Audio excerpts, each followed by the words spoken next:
नमस्कार दोस्तों, स्वागत है आप सभी का हमारे चैनल पर। दोस्तों, आज मैं एक कहानी लेकर उपस्थित हुई हूँ। कहानी का शीर्षक है हर जीव में अलग अलग गुण।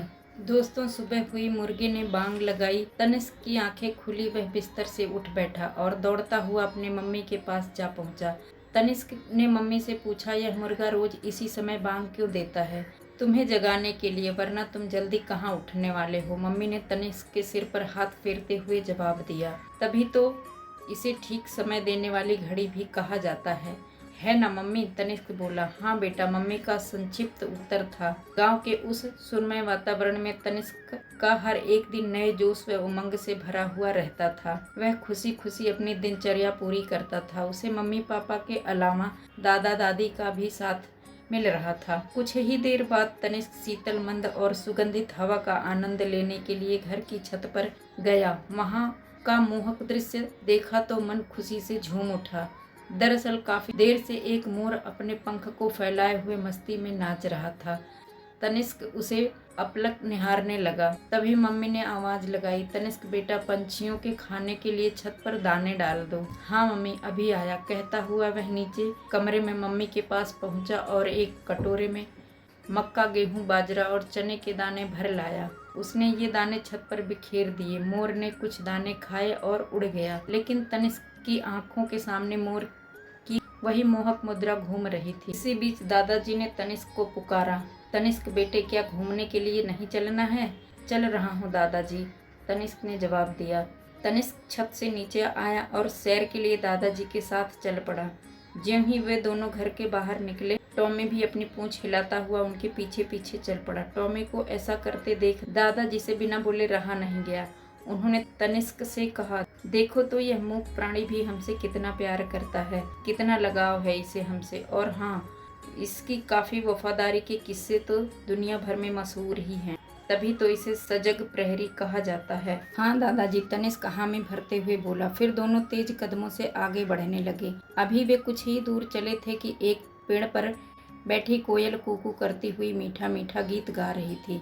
तनिष्क के कानों में मानो मिश्री घुल गई थी। वह पूरी तल्लीनता से खड़े होकर सुनने लगा। दादाजी उसके मन के भावों को समझ चुके थे। वे भी तनिष्क की बगल में खड़े हो गए। दादाजी ने तनिष्क को बताया, यह नर कोयल है जिसकी मधुर वाणी तुम्हें मोहित कर रही है। नर कोयल क्या मादा कोयल नहीं गाती? तनिष्क ने उत्सुकता से पूछा।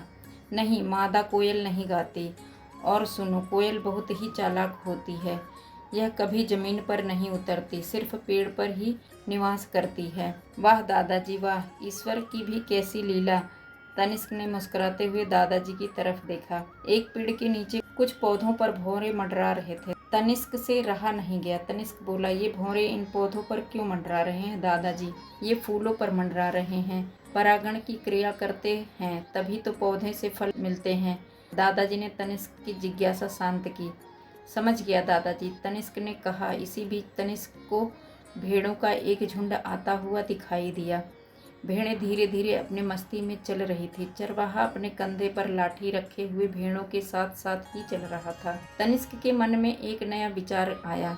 वह दादाजी से प्रश्न कर उठा। तनिष्क बोला, ये भेड़ें अपना रास्ता किस तरह याद रखती हैं दादाजी? क्योंकि हमेशा ये झुंड में चलती हैं, एक दूसरे के आगे पीछे, दादाजी ने समाधान किया। झुंड में ये सुरक्षित भी रहती हैं। दादाजी पुनः बोल पड़े। इसीलिए भेड़ चाल मुहावरा बना होगा दादाजी, तनिष्क हंसते हुए बोल पड़ा। शायद, दादाजी ने कहा। काफी समय हो चुका था। दोनों घर के लिए वापस मुड़ गए। कुछ ही देर में तनिष्क और उसके दादाजी घर आ पहुंचे थे। घर की मुंडेर पर बैठा हुआ एक कौवा कांव कांव किए जा रहा था। तनिष्क ने दादाजी से फिर सवाल किया। वह बोला, कौवा कांव कांव क्यों करता है दादाजी? दादाजी ने उत्तर दिया, जब कौवा कांव कांव की ध्वनि निकालता है, पुरानी विचारधारा है कि घर में कोई अतिथि आने वाला होता है। तभी तनिष्क की मम्मी उसके पापा से कह रही थी, सुनो जी, मैं तो बताना ही भूल गई कि आज तनिष्क के चाचा जी आने वाले हैं। लो, कौवे की भविष्यवाणी सही हो गई। तनिष्क ने मम्मी की बातें सुनकर दादाजी से कहा। तनिष्क के साथ दादाजी भी हंसे बिना रह नहीं सके। आज तनिष्क ने भली भांति यह जान लिया कि हर जीव में अलग अलग गुण मिलते हैं, जिसकी वजह से जीवों का अस्तित्व धरती पर बना हुआ है। हमें भी अपने गुणों को बनाए रखना चाहिए, इसी में समझदारी है। दादाजी ने तनिष्क को अनमोल सलाह दी। दोस्तों कहानी अच्छी लगी हो तो लाइक करें, चैनल को सब्सक्राइब जरूर करें। धन्यवाद दोस्तों।